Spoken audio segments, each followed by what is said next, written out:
નમસ્કાર મિત્રો, આપનું સ્વાગત છે માધ્યમમાં.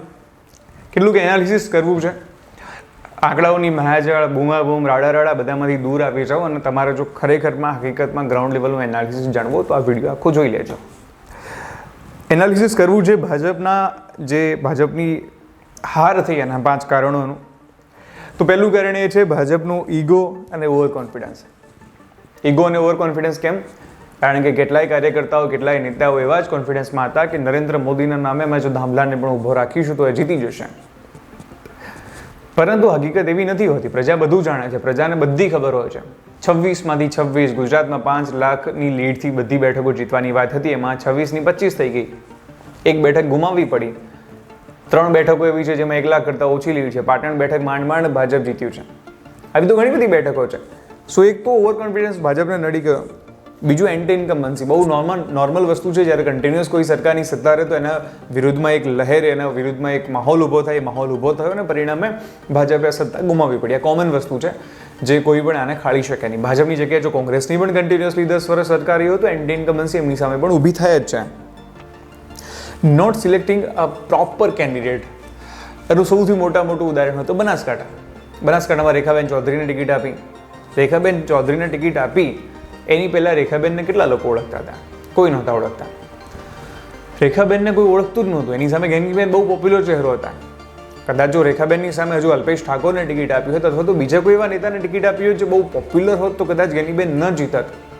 હું પોતે બનાસકાંઠાનો છું એટલા માટે હું આ વસ્તુ તો વધારે ઊંડાણપૂર્વક કહી શકું છું કે જો રેખાબેનને ટિકિટ આપી એના કરતાં બીજા કોઈ પણ ચહેરાને ટિકિટ આપી હોત જે બનાસકાંઠાનો પોપ્યુલર ચહેરો હોત તો કદાચ એ કિસ્સાની અંદર એ વ્યક્તિ જીતી પણ ગયા હોત. પણ અહીંયા રેખાબેનને કોઈ ઓળખતું જ નહોતું.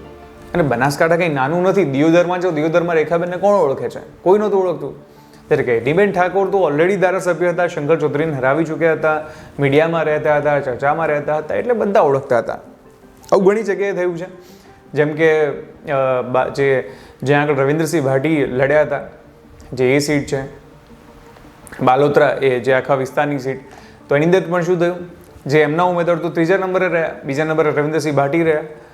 તો ઘણી બધી જગ્યાએ ઉમેદવારોના સિલેક્શનમાં ભૂલ કરી છે. ઉમેદવારો જે એવા ઉમેદવારો આપે જે જીતી શકે એમ નહોતા અથવા તો એમને પ્રોપર એની ઉમેદવારોનું ડિસ્ટ્રીબ્યુશન ના કરાયું.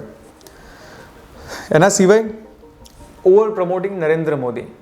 તમને થશે કે ઓવર પ્રમોટિંગ નરેન્દ્ર મોદી? જી હા, કારણ કે ભારતીય જનતા પાર્ટીના નેતાઓમાં એક વસ્તુ કોમન થઈ ગઈ હતી કે જ્યારે કન્ટિન્યુઅસલી કોઈ પણ મુદ્દા ઉપર વાત કરવામાં આવે, જો એમ પૂછવામાં આવે કે આ જે રોડ નવો બન્યો છે એના વિશે શું કહેવું છે, આના વિશે શું કહેવું છે, તો દરેકની અંદર નેતાઓ કહેતા હતા કે પ્રધાનમંત્રી નરેન્દ્ર મોદી, અને એના પછી એમની વાત શરૂ થતી હતી.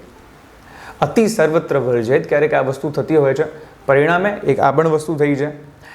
પ્રધાનમંત્રી નરેન્દ્ર મોદી એ હજુ પણ નિસંદેહ આખા દેશના નંબર 1 નેતા છે.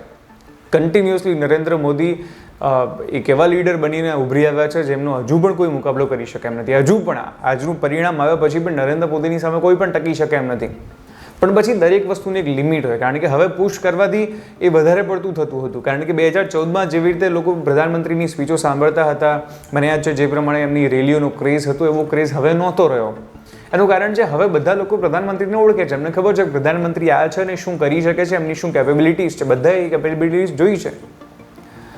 પરિણામે એક આ વસ્તુ પણ ક્યાંક ભાજપને નડી ગઈ. તો આ કેટલાક એવા કારણો હતા જે ભાજપને નડી ગયા છે.